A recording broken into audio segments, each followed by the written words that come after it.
मेरे प्यारे दोस्तों, अब हम इंजीनियरिंग मैकेनिक्स का एक टॉपिक स्टडी करने वाले हैं जिसका नाम है लैमिस थ्योरम। ये थ्योरम बहुत ही इंपॉर्टेंट है आपके ऑब्जेक्टिव पॉइंट ऑफ व्यू से, एंड इस पे आप मैक्सिमम से मैक्सिमम क्वेश्चन सॉल्व कर सकते हो। तो इस स्टेटमेंट को हम लोग ध्यान से पढ़ते हैं एंड इसका डेरिवेशन सॉल्व करते हैं।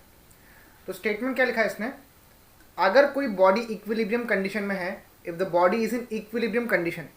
यहाँ पर इक्विलिब्रियम का मतलब क्या होता है, यहाँ पर इक्विलिब्रियम का मतलब होता है स्टेबल कंडीशन। स्टेबल कंडीशन, अगर कोई भी बॉडी जब स्टेबल कंडीशन में है and it is acted by 3 concurrent force system, मतलब उसमें 3 फोर्सेस लगे हुए हैं, दैट 2 कॉन्करेंट। तो ध्यान देना, लैमिस थ्योरम आपका वैलिड है पहली बात तो 3 फोर्सेस के लिए, it is valid for 3 forces and these 3 forces must be concurrent, मतलब वो एक सेम पॉइंट से पास होने वाले हैं, they must pass through same point, then each force is proportional to the sine of angle between other 2 forces। अब इसको समझने के लिए हम इसका फिगर ड्रॉ कर लेते हैं। मान लीजिए एक पॉइंट है, दिस इज अ पॉइंट, यहाँ से एक फोर्स F1, दूसरा फोर्स F2, तीसरा फोर्स F3, ये पास हो रहा है। ऑल द 3 फोर्सेस या line of action of all these 3 forces, it is passing through the same line.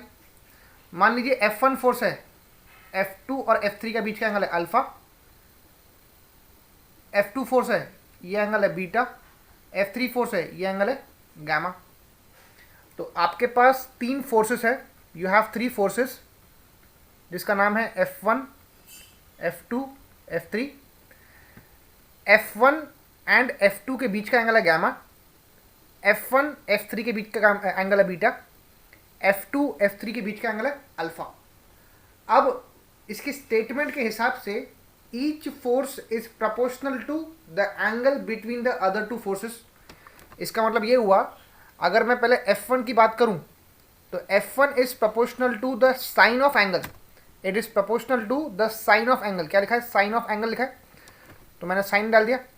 Angle between the other 2 forces, मतलब दूसरे जो फोर्सेस है उनके बीच का एंगल, F2 और F3 इनके बीच का एंगल कितना है, वो है अल्फा, तो साइन ऑफ अल्फा।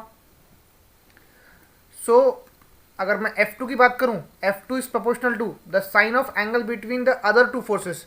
अगर मैंने F2 पकड़ा तो दूसरे 2 फोर्सेस कौन से हैं, वो है F1 एंड F3, उनके बीच का एंगल कितना है, वो है beta.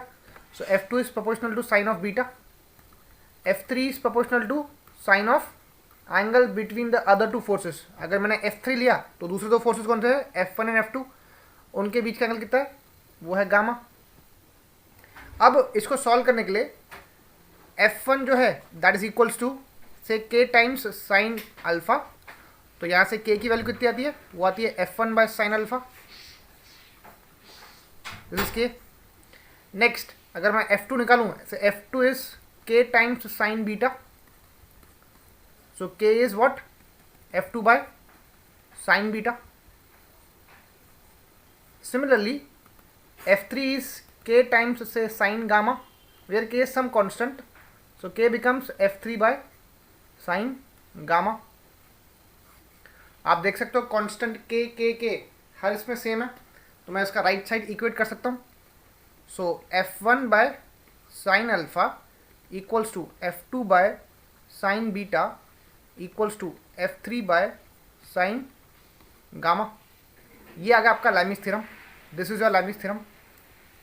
So this is the formula for Lami's theorem. एक बार फिर से इसका स्टेटमेंट रीड कर लेते हैं।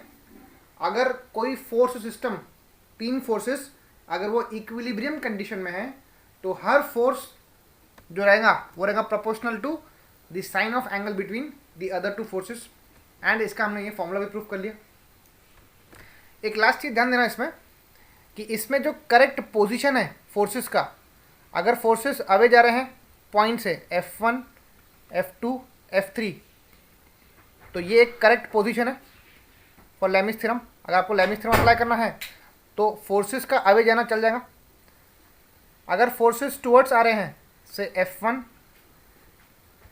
F2, F3, ये भी एक करेक्ट पोजीशन है फोर्सेस का। अगर ये फोर्सेस आपको दिए हुए ऐसे तो आप लैमिस थ्योरम अप्लाई कर सकते हैं। बट अगर आपको फोर्सेस कुछ इस तरीके से दिए हुए हैं से F1 यहाँ जा रहा है, F3 टूवर्ड्स आ रहा है, F2 अवे जा रहा है।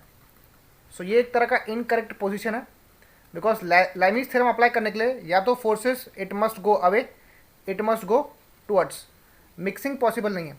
तो अगर इन केस फोर्सेस अगर यूनिफॉर्म नहीं है, कोई फोर्स अवे जा रहा है, कोई फोर्स टूवर्ड्स आ रहा है पॉइंट के, तो उसमें मैं लाइमीज थ्योरम अप्लाई नहीं कर सकता। Lami's theorem not applicable, it is not applicable. तो ये चीज़ आपको ध्यान देनी है कि लाइमीज थ्योरम को अप्लाई करने के लिए आपके पास 3 फोर्सेस चाहिए। These 3 forces must be in equilibrium condition and the forces must pass through the same point. And जो लास्ट आपको मैंने पॉइंट बताया कि लाइमीज थ्योरम को अप्लाई करने के लिए सारे फोर्सेस का डायरेक्शन या तो अवे चाहिए या तो टुवर्ड्स चाहिए। ठीक है, मिलते हैं नेक्स्ट लेक्चर में। Thank you so much.